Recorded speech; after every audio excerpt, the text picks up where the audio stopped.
Kita tuh nggak pernah memarketingkan di Bita Design Studio secara hard selling gitu. Jadi lebih ke arah dari reference dari satu project, dapat referensi ke project lain gitu. The best marketing itu adalah satisfied client.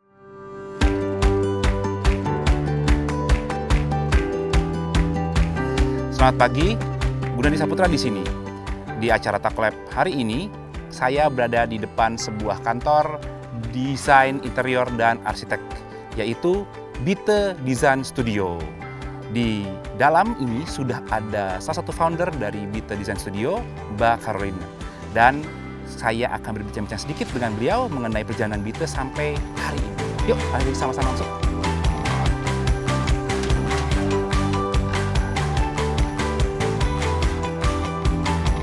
Hai Mbak Olin. Halo, Apa Mas kabar, Gun. Mbak? Halo, Iya. baik. Kita ngobrol-ngobrol nih Mbak. Yuk, sini. Apa kabar nih Mbak? Baik, apa kabar Mas Gun? Sehat, sehat. Kita masih pakai bermaskeran dan berfacialan, nggak apa-apa ya Mbak ya? Nggak apa-apa dong, kan prokes. Prokes betul sekali. Nah, ini saya mau nanya, ini kantor atau kafe Mbak?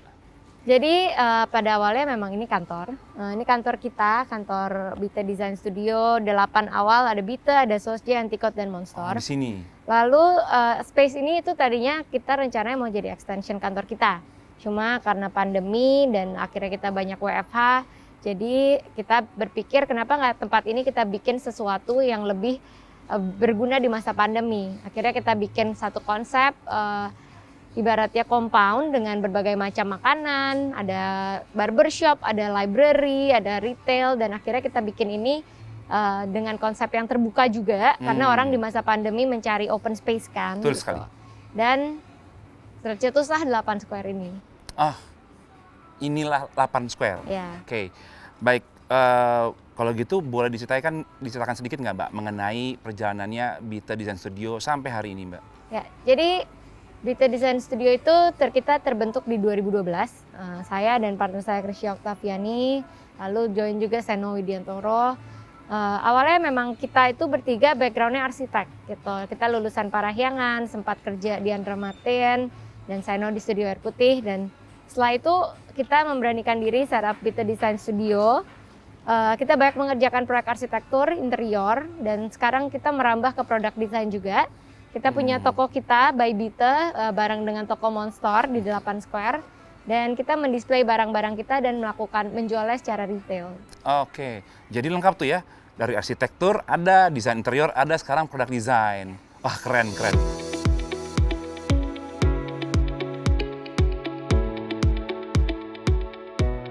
Bisa diceritakan sedikit nggak sih perjalanan Bita nih dari awal 2012 tadi sampai sekarang itu pasti kan banyak mengalami hal-hal ya, naik apa turun. Nah, boleh diceritakan nggak sedikit Mbak sampai bisa besar seperti ini? Iya, well in a nutshell ya kan, yang namanya proses itu nggak mungkin instan gitu. Jadi kita tuh selalu percaya dengan proses itu ibaratnya kayak naik tangga, one step at a time lah gitu. Jadi sampai saat ini kita bisa bilang kita tuh nggak pernah memarketingkan di Bita Design Studio secara hard selling gitu. Jadi lebih ke arah dari reference dari satu project, dapat referensi ke project lain gitu. Dan kita selalu percaya kalau misalnya yang namanya the best marketing itu adalah satisfied client gitu. Jadi project-project kita mungkin banyak dikenal dari sisi komersialnya, karena ya itu mungkin karena kita awalnya memulai dengan mendesain restoran, jadi sampai saat ini Bita dikenal untuk mendesain F&B, tempat-tempat dan ya, komersial dan lain-lain. Karena itu titik berangkat kita gitu. Dan klien yang kita handle juga kebanyakan kayak loyal clients, jadi kayak Ismaya, Biko Group, itu klien-klien yang kita handle dari awal-awal Bita ada sampai sekarang. Dan proyeknya terus continuous. Terus continue sampai sekarang ini. Begitulah Bita Design Studio itu besarnya, karena memang dari mulut ke mulut terus sampai akhirnya proyek-proyek didapatkan ya Mbak? Ya.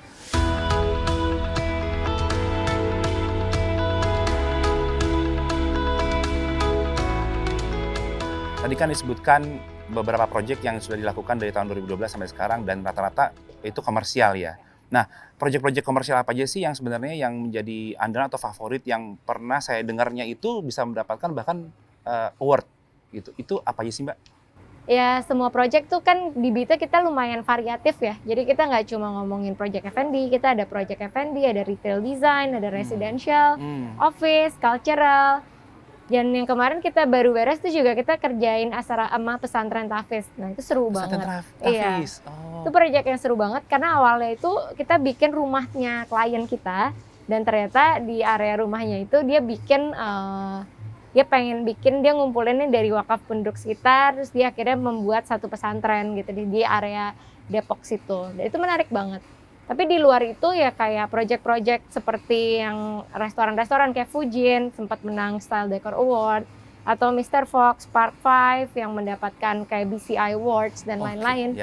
Itu pastinya menarik juga ya, karena kan ya setiap project itu another milestone lah buat kita dan kita pasti belajar sesuatu dari proyek yang kita kerjain.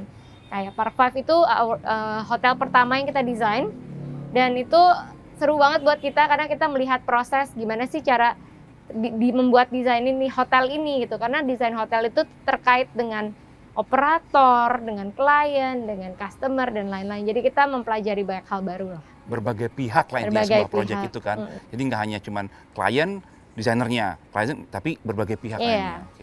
Mbak, ini kantornya kayaknya menarik Mbak. Saya bisa turun nggak ke dalam Mbak? Boleh, Oke, yuk.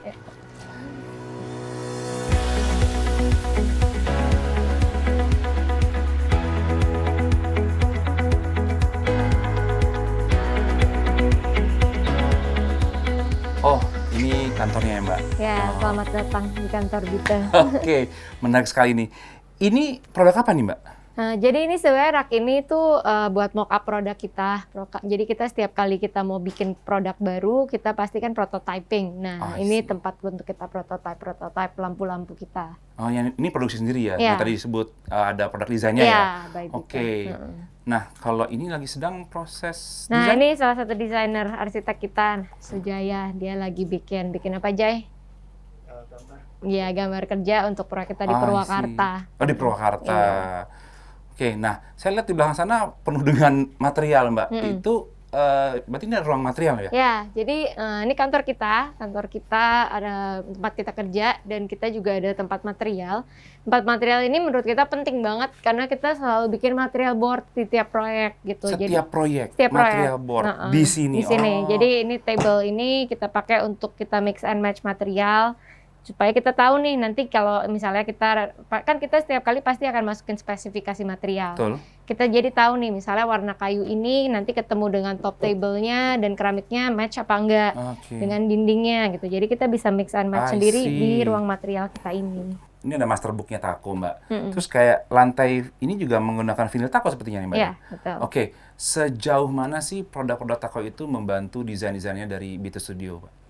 Membantu banget karena ya Tako menurut kita kan variannya banyak banget ya, nggak cuma dari HPL tapi juga ada vinyl, hardware dan lain-lain.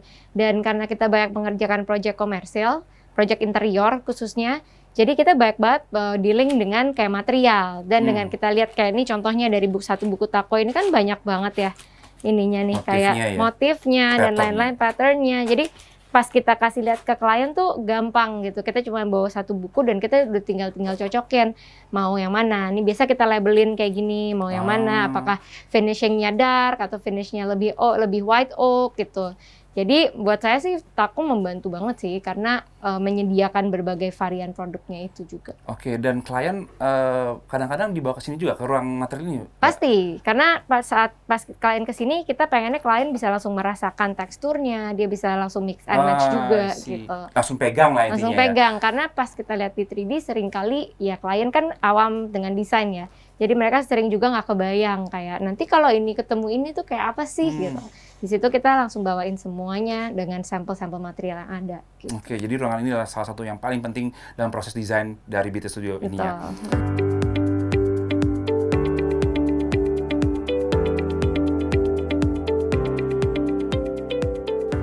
Mbak Olin, tadi kan disebutkan di awal itu bahwa memang marketingnya Bita Design Studio itu dari mulut ke mulut atau dari project ke project. Ya. Tapi sepenting apakah sebenarnya sosial media buat Mbak Olin dan Bita Studio sendiri? Social media menurut aku sangat penting ya, karena kan di era sekarang nih kita hidup di dunia digital, di mana social media itu mempunyai satu presence tersendiri. Nah, salah satu yang penting banget menurut kita, selain website kita, di website kita udah memperlihatkan semua portfolio project.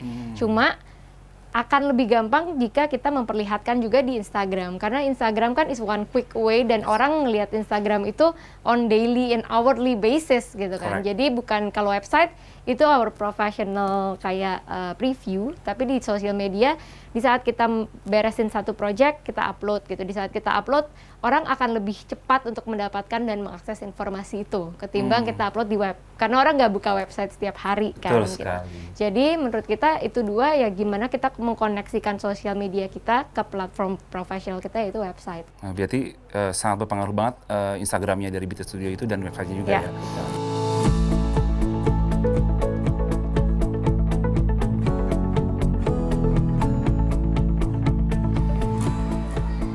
Mbak Olin, Ya, thank you banget nih udah dikasih Terima waktunya untuk kasih. ngobrol-ngobrol, tur kantornya Ya. yang keren banget nih. Nah, aku mau lanjut ngopi itu yang di cafe yang tadi Mbak Silakan, bilang silakan. keren banget. Tapi sebelum saya ngopi, sangat sayang kalau saya nggak minta tips nih Mbak. Oke. Bisa nggak berikan tips kepada para desainer muda yang ingin seperti sekaliber Beatle itu gimana sih Mbak? Oke. Tipsnya mungkin kalau dari aku lebih ke arah trust in the process gitu. Karena sekarang mungkin banyak anak muda sekarang yang hidup di dunia serba instan dan pengennya tuh kayak apa-apa cepet gitu. Mau sukses tapi maunya cepet. Dan itu menurut aku ya mungkin bisa, cuma akan lebih baik kalau seperti arsitektur, kalian punya fondasi yang kuat, kamu punya fondasi yang kokoh, nanti sisanya naik ke atas pasti udah lebih gampang gitu. Oke. Jadi Trust the process. trust the process, take one step at a time, dan ya yang namanya profesi arsitektur dan interior itu kan maraton ya. Jadi tetap selalu percaya, punya partner, punya komunitas yang baik, saling support satu sama lain dan jalan terus aja gitu. Oke, thank you the great tipsnya Mbak. Jika ingin melihat update dan proyek terbaru dari Bite Design Studio, bisa lihat di mana Mbak? Di www.bitestripdesign.com atau follow Instagramnya @biteDesignStudio. @Bite Design Studio. Dan jangan lupa memfollow Instagram Tako di @tako.id untuk melihat update Tako Lab episode selanjutnya. Saya Gunadi pamit undur diri. Dan saya Agatha Carolina. Make that change.